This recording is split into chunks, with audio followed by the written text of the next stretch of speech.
Então, aqui nós vamos dar continuidade à primeira parte, né, do estudo dos biomarcadores cardíacos. Para que a aula não ficasse muito longa, eu dividi então em parte 1 e agora eu vou falar a parte 2 ainda sobre os marcadores cardíacos envolvidos no estudo da função cardíaca, tá? Então, dando continuidade, a gente já falou sobre a CKAS, CK total, CKMB, atividade em massa, e falamos da mioglobina, né? E agora a gente vai entrar na parte das proteínas cardíacas. Então, aqui a gente vai mostrar para vocês o complexo, né, da actina e miosina, né? As proteínas responsáveis pela contração muscular. Então, as troponinas formam aqui um complexo de 3 proteínas que regulam a interação da actina com a miosina, tá? E assim regula a contração do músculo estriado cardíaco. São 3 diferentes proteínas, a troponina I, a C e a T, nós já falamos sobre isso. As isoformas cardíacas recebem esse Czinho antes aqui, né?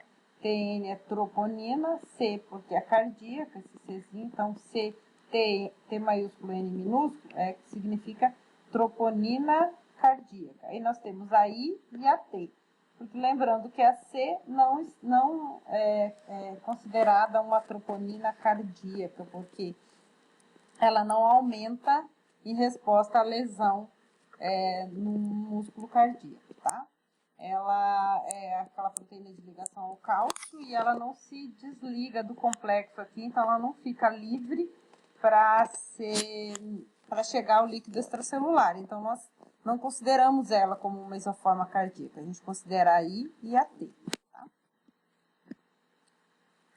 Então, aqui, como é que acontece a ruptura desse complexo? Então, nós temos o sarcômero, né, mostrando a actina e a miosina, e aqui também, né, mostrando aqui esse complexo das troponinas que favorecem, então, a formação desse complexo. Por quê? Porque a troponina C, ela se liga ao cálcio, a troponina I, à actina, e a troponina T, a miosina. E aí,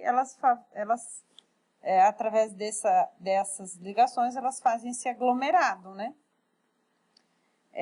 O que acontece é que após o infarto do miocárdio, a lesão no cardiomiócito, em consequência, ocorre a ruptura do complexo das troponinas, das fibras de actina e miosina. Então, libera esse complexo aqui, ó, da fibra da actina e miosina. Então, você libera a troponina T e a troponina I livremente. Então, aqui, ó, vamos imaginar, nós temos em verdinho a troponina I, em azul é a troponina T e vermelhinha a troponina C. Então, esse é o complexo que está ligado aqui, actina e miosina.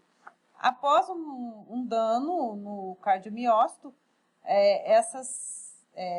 as isoformas T e I são liberadas e elas conseguem passar a membrana e chegam na corrente sanguínea, no plasma, tá?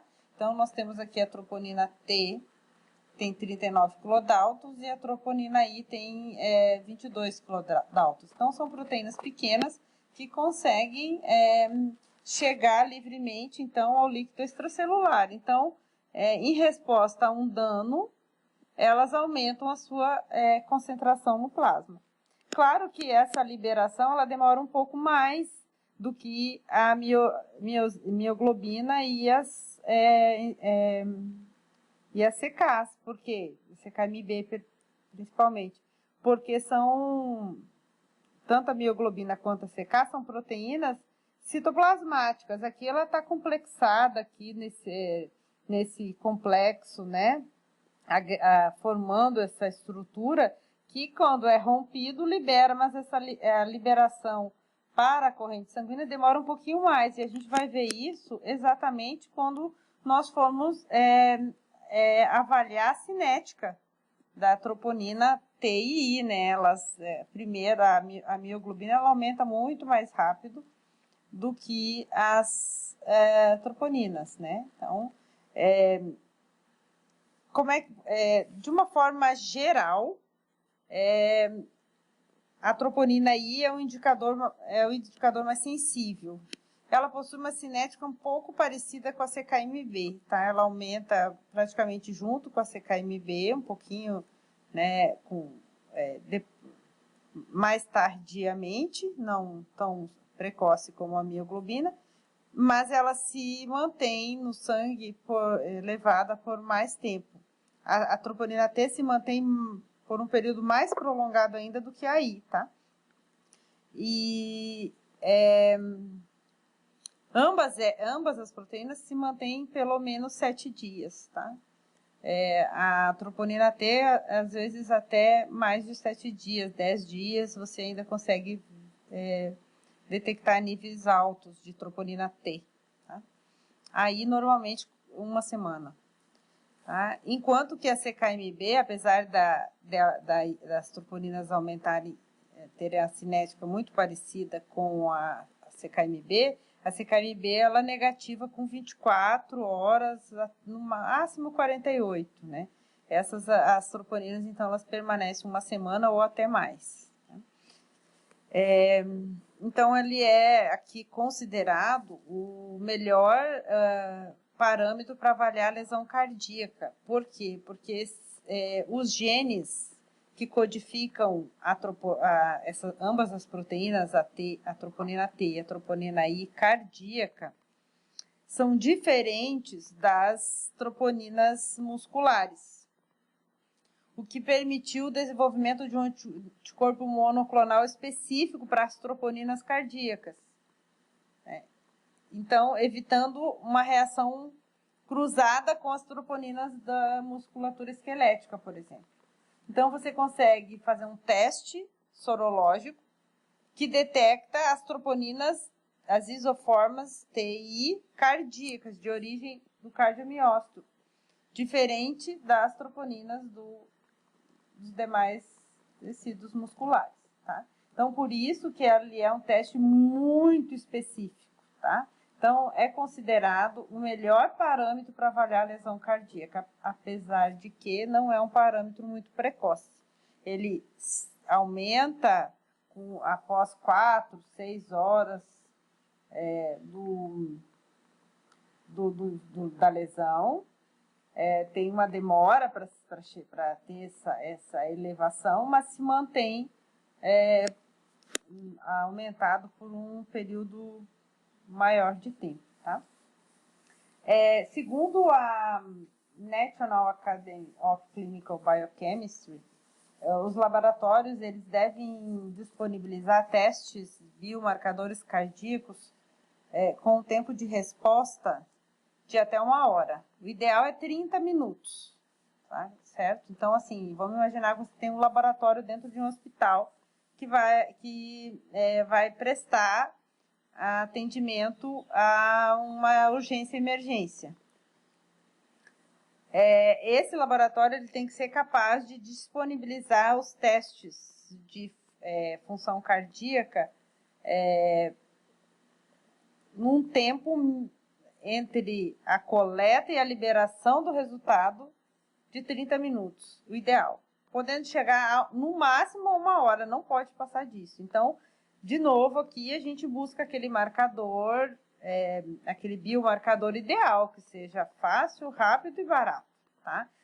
Então, existe testes point of care, que são os testes rápidos, para as troponinas, principalmente a troponina T, tá? E esses point of care, eles são bastante utilizados quando o serviço de diagnóstico não consegue atender a essa demanda aqui, tá? De tempo. Então, e aí os testes rápidos são implementados e eles teriam que ser testes semi-quantitativos, né? Que vai dar positivo e negativo, mas vai dar cruzes. Por quê? Porque lembra que o marcador ele também tem que ser indicativo do grau da lesão. Então, quanto maior o nível, maior foi a lesão. Tá? Então, não é só positivo e negativo. Tem que dar um teste que seja semi ou até quantitativo. Tá? Bom, então aqui tem uma cinética mostrando os marcadores clássicos, né? Que a gente já viu, a mioglobina, CKMB e as troponinas, tá? Agora, juntamente com esses, nós temos aqui mostrando outras cinéticas. E aqui, esse aqui é o tempo, né? Que ele aumenta e negativa o tempo após a lesão, né? Então, claro, a mioglobina sempre é a primeira aqui, né?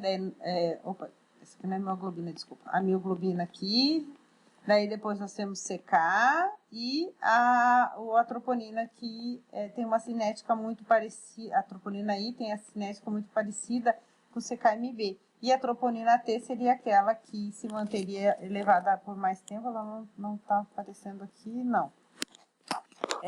Mas ele mostra aqui também outros marcadores que a gente chama de novos marcadores. Proteína C, principalmente a ultrassensível, o peptídeo natriurético tipo B e a mieloperoxidase. Então, a gente vai falar um pouquinho rapidamente sobre esses três. Né? O peptídeo natriurético tipo B, ele é um neurohormônio liberado principalmente no miocárdio, no ventríloco,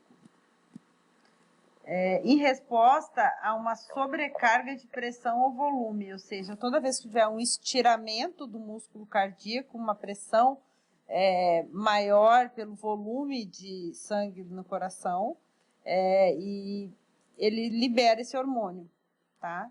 E esse hormônio, na verdade, é assim, ó, ele é um... é grande, né? É uma proteína, na verdade, que chama ProBNP. Tá? Tem essa fração, ó, tem esse fragmento em preto e tem essa extremidade aqui, ó, que é pequena e ela tem, quando tem essa sobrecarga, esse estiramento no ventríloco, distensão do ventríloco esquerdo pelo aumento da sobrecarga de volume aqui, essa proteína é clivada aqui e essa fração é liberada na corrente sanguínea. Essa fração é o peptídeo natriurético tipo B. Então, ele é um peptídeo, é um pedacinho só da proteína em toda, tá? E essa clivagem, ela ocorre em resposta ao estiramento do músculo. Tá? Então, ele é um indicador de um aumento da pressão intracardíaca. Isso relaciona-se com a gravidade da lesão e indica um prognóstico ruim do infarto agudo do miocárdio. Então, a gente costuma... Aqui tá mostrando um estudo em que pegou pacientes, fez o teste do peptídeo natriurético num grupo de pacientes sem doença cardíaca congestiva, e um grupo de pacientes que apresentavam insuficiência cardíaca congestiva descompensada, tá? E aí você pode ver que realmente o teste dá positivo no maior número de indivíduos com insuficiência cardíaca congestiva do que no grupo controle, tá? Então, ele tem um elevado valor preditivo negativo, maior que 96%, ou seja, a sua normalidade fala contra o diagnóstico de doença cardiovascular. Então, quando ele está normal, ele fala contra, ele indica que provavelmente não se esteja diante de uma doença cardiovascular e sim de alguma outra causa, tá? A mieloperoxidase é uma enzima derivada dos leucócitos, né, dos grânulos azurófilos dos neutrófilos, que contém dentro desses grânulos inúmeras moléculas e citocinas, incluindo a mieloperoxidase. E ela catalisa a formação de radicais livres, então, principalmente o peróxido. Ela induz a formação de uma espécie reativa de oxigênio, que é o peróxido, que vai estar relacionado, então, com a oxidação do LDL e o dano no tecido, dano na parede do endotélio. E esse dano vai fazer com que os monócitos entrem para a íntima do vaso e a LDL oxidada também, né? E aí começa toda aquela cascata inflamatória associada à formação da placa. Então, a mieloperoxidase, ela tem um papel de atividade biológica chamada proaterogênica, porque ela favorece a formação da placa, participa da formação da placa, né? Então, está relacionada à evolução da doença e o processo inflamatório. Então, dessa forma, a mieloperoxidase e sua cascata inflamatória representam um alvo atrativo na investigação prognóstica e terapêutica da doença, e não diagnóstica, tá? Da doença aterosclerótica cardiovascular. Então, está mais associada à questão de prognóstico e ajudar na definição do tratamento e também no acompanhamento do tratamento, para ver se o tratamento de um infarto ou de uma doença cardiovascular está progredindo, ou seja, você tem que diminuir, obviamente, toda a reação inflamatória e formação da placa, né, para evitar o desenvolvimento de novas obstruções. Bom, e a proteína C reativa, a gente aqui, ela é uma proteína associada a processos inflamatórios, de uma forma geral, né? E o processo inflamatório está diretamente ligado aqui à doença cardiovascular, como nós já vimos. Mas especificamente aqui no estudo das disfunções cardíacas, a gente utiliza a ultrassensível, que ela é um método diferente, que ela tem o método de detectar PCR é mais sensível, então ele detecta níveis menores dessa proteína. Essa é uma proteína sintetizada nos hepatócitos sob o estímulo da IL-6, então em resposta a uma citocina pró-inflamatória. Então, ele é considerado um marcador inflamatório, cuja concentração sanguínea se eleva rapidamente quando o indivíduo está diante de um processo inflamatório ou infeccioso. Tá? Não só da doença cardiovascular, mas sim de qualquer processo inflamatório ou infeccioso. Por isso ela é usada, obviamente, em conjunto com os demais marcadores, mas ela é um bom marcador para prognóstico. Quando o paciente já tiver histórico familiar ou precisar avaliar o risco de ter uma doença cardiovascular, como angina, infarto ou AVC, o médico pode indicar o teste de PCR ultrassensível. Nesses casos, pode ser um preditor de risco para eventos cardiovasculares. Tá? A American Heart Association, a Associação Americana do Coração, não recomenda o teste de PCR ultrassensível para todo mundo. Em vez disso, o teste é mais útil para as pessoas que têm de 5 a 10% de chance de ter um ataque cardíaco nos próximos 10 anos, levando em consideração modo de vida e fatores de risco, fumante, hipertensão, síndrome metabólica, diabetes, etc. Esse nível de risco intermediário é determinado pela avaliação do risco global. Aí você tem lá uma tabela que você consegue fazer essa definição de risco aqui, que é baseada em escolhas do estilo de vida, alimentação, histórico familiar, estado de saúde mental, por causa do estresse, né? Então, todos esses fatores aqui, eles podem sugerir ou indicar aqueles indivíduos em que é necessário, então, fazer o acompanhamento com a PCR. É indicado, né? Monitorar a PCR ultrassensível.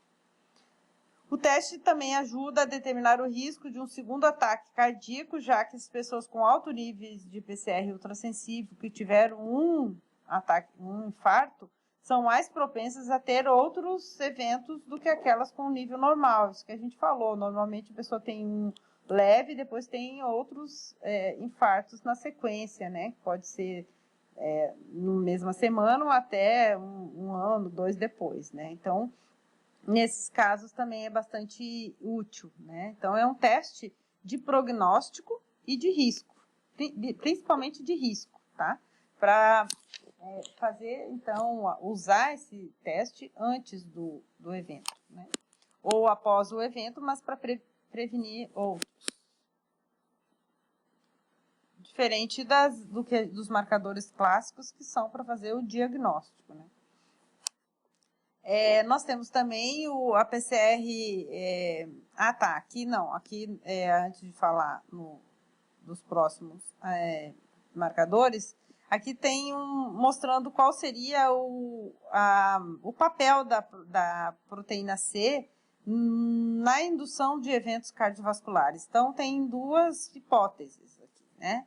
Uma, primeiro, antes disso, a gente tem que ter em mente que a parede endotelial íntegra é essencial para a saúde do vaso, né? Bom, então, a interleucina 6, ela induz o hepatócito a produzir, né, o fígado a produzir a proteína C reativa. Então, isso aqui é o aumento da interleucina 6 em resposta a processos inflamatórios. Então, ela é uma proteína, marcador de inflamação e infecção. Quando ela aumenta seus níveis séricos, ela tem dois efeitos, né?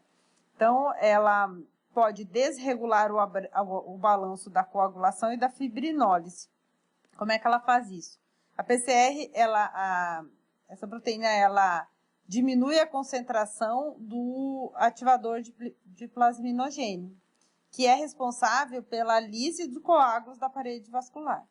E ela aumenta a concentração do inibidor do ativador, que vai fazer o quê? Vai inibir o processo de fibrinólise. Então, isso induz a formação de trombos, porque você inibe a fibrinólise e induz eventos tromboembólicos, né? E isso, obviamente, está associado ao aumento dos eventos cardiovasculares, porque facilita a formação de trombos na parede do endotélio, que pode vir a obstruir uma coronária, por exemplo, e levar um infarto agudo do miocárdio, como nós já vimos.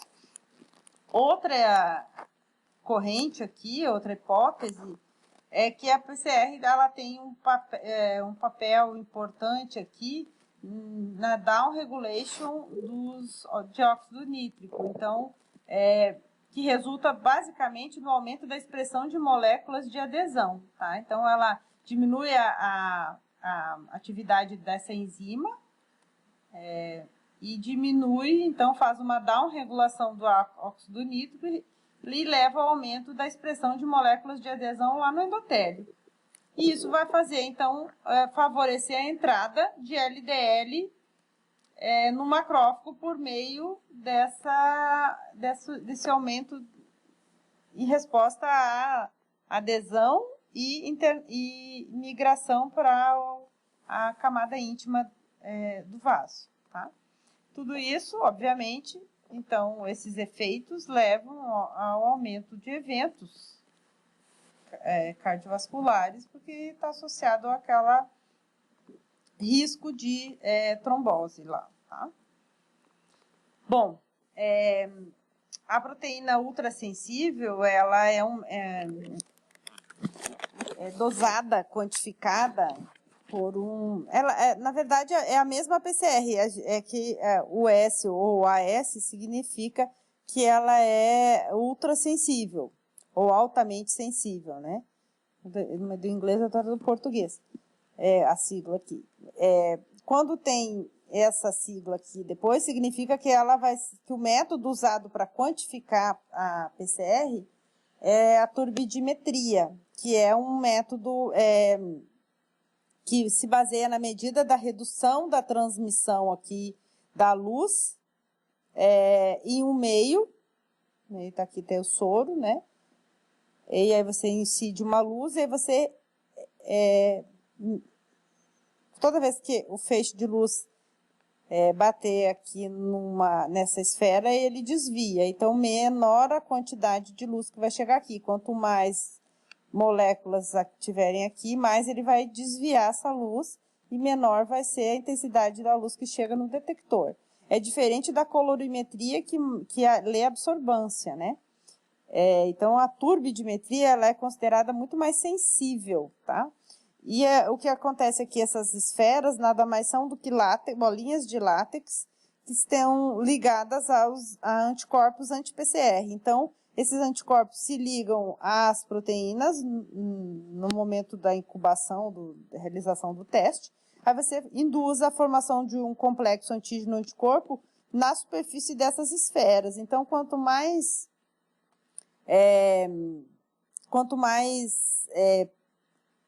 maior o nível de proteína C reativa, mais esferas vão ter aqui e mais a luz vai ser desviada e menor vai ser a intensidade da luz que chega no detector. Então, é mais ou menos isso, é mais ou menos assim que funciona a turbidimetria. Tá? Então, por isso que ela é considerada ultrassensível, porque ela detecta pequeníssimas quantidades de PCR, porque você pega esse anticorpo e liga numa esfera que é grande de látex. Então, se tiver um nível muito baixo, um nível baixo, já consegue detectar. Por quê? Porque você amplia o sinal aqui, né?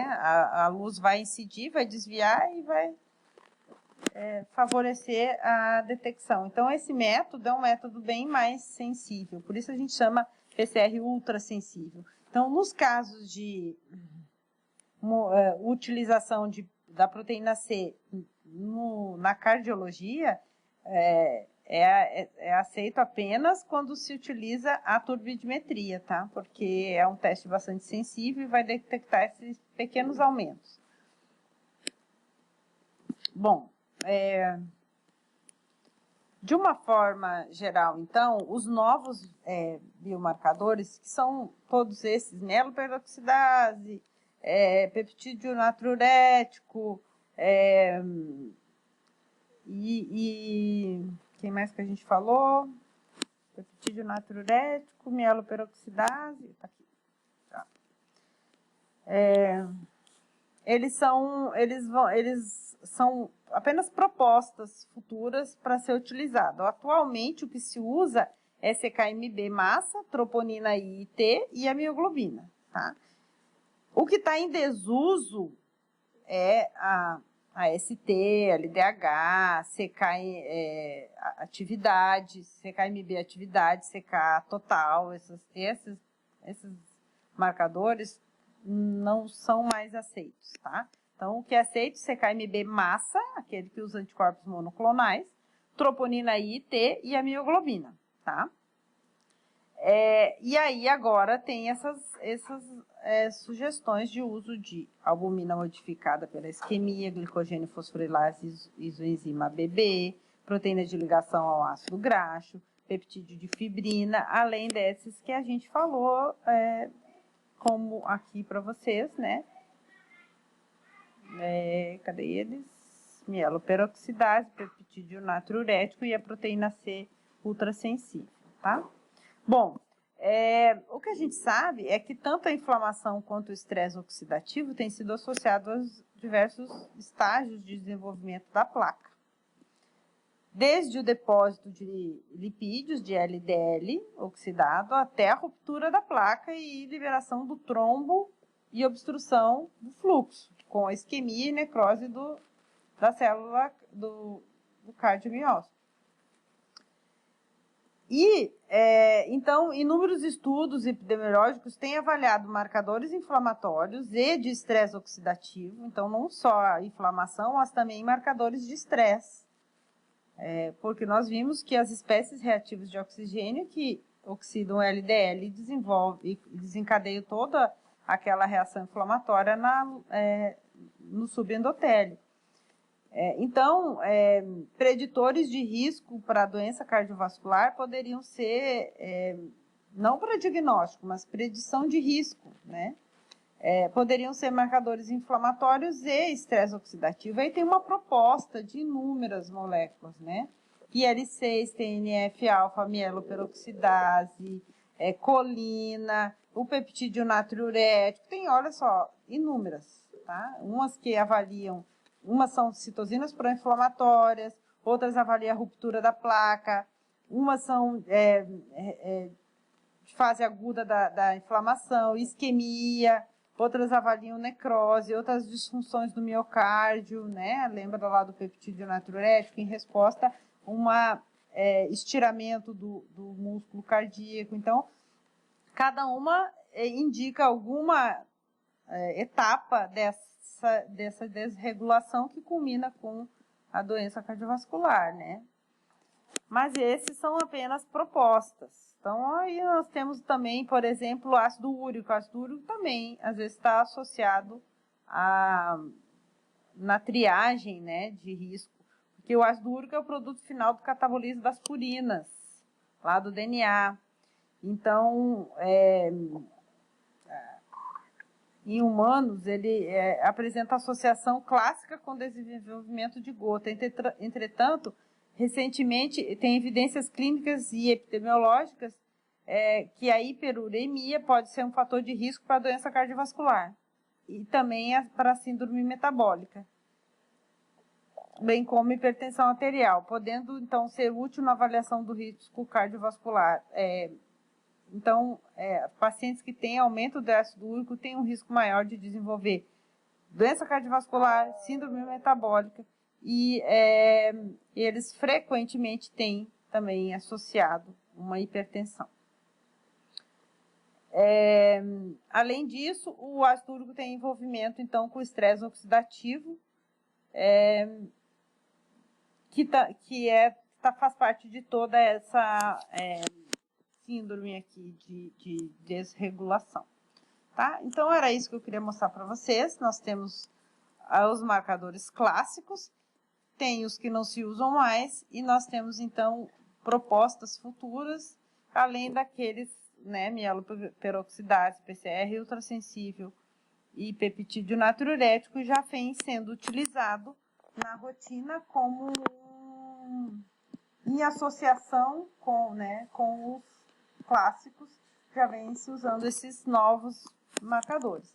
E ainda tem estudos sugerindo novas propostas que vão envolver sempre essa questão de resposta inflamatória ou estresse oxidativo, né? Eu já li em alguns trabalhos, alguns papers, que as enzimas cardíacas já são obsoletas. Então, CKMB já seria obsoleto, mesmo massa. Mas isso ainda não é aceito na rotina, mas os estudos já vêm apontando com uma estratégia, então, de uso de multimarcadores para se fazer o diagnóstico do infarto agudo do miocárdio, tá? E aí aqui tem uma estratégia mostrando aqui quais seriam esses multimarcadores, né? Obviamente, cada um representa uma função, necrose, isquemia, arritmia, o peptídeo natriurético lá, que é um neurohormônio que está envolvido com a função do coração, marcadores de inflamação, ativação endotelial, trombose, ruptura da placa. Então, cada marcador desse indicaria onde estaria o problema, né?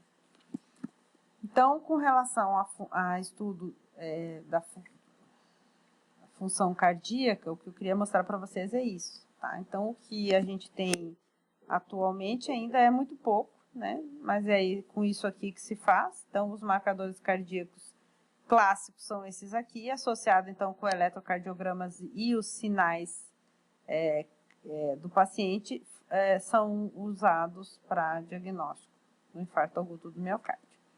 Tá bom? Então, a próxima aula a gente vai falar de gasometria e daí a gente vai encerrar a nossa disciplina.